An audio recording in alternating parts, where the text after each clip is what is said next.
Just like we use the analysis of variance table to help us understand what variability is being explained by the model in simple linear regression, we could use that ANOVA table again in multiple linear regression to understand more about the variability in our regression. And so here's a table, an ANOVA table, that we could use for multiple linear regression. We can use it to partition the variance. The biggest difference compared to the simple linear regression is just in the number of degrees of freedom used in the model. And so for the regression, we have a degrees of freedom equal to p, where p is the number of predictors used in the regression equation.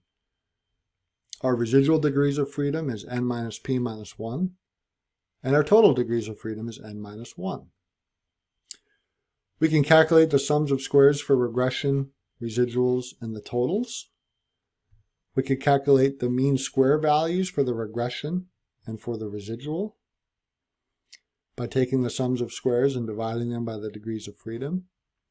And then we can calculate an F statistic, and this F statistic will let us know how well our regression performs.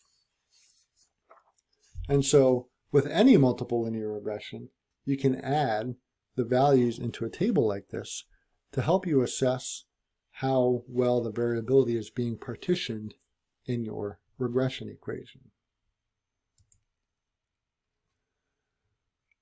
Next, we'll talk about how we can use the F-test in multiple linear regression.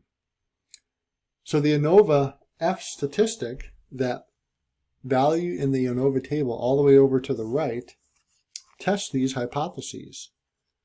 That is, it tests the null hypothesis that all of the slopes are equal to 0. That is, the slope for beta 1, beta 2, all the way up to beta p is 0. Now the alternative is that at least one of those values, beta j, is not equal to 0. And so we can say that if the null hypothesis is true, the distribution of f follows the f distribution with p and n minus p minus 1 degrees of freedom. Remember, the F distribution has 2 degrees of freedom. And so the value of the p-value can be written as the probability that our statistic, uppercase F, is greater than some lowercase f, or some critical value of f we might look up on a critical value table, or we might find from something like R software. Now, the important thing to remember with the F-test in multiple regression is that a significant p-value does not mean that all of your p explanatory variables have a significant influence on y. All that a significant p-value means is that at least one of those explanatory variables has a significant influence on y. And so that's a really important thing when you're looking at the output from multiple regression. Here's a concept we talked about in simple linear regression, but we didn't really use models with multiple variables in simple linear regression, but we do now that we have multiple linear regression. The adjusted R-squared is a value that we will always use when we report the effects or the output of a multiple linear regression. The adjusted R-squared is also called the squared multiple correlation.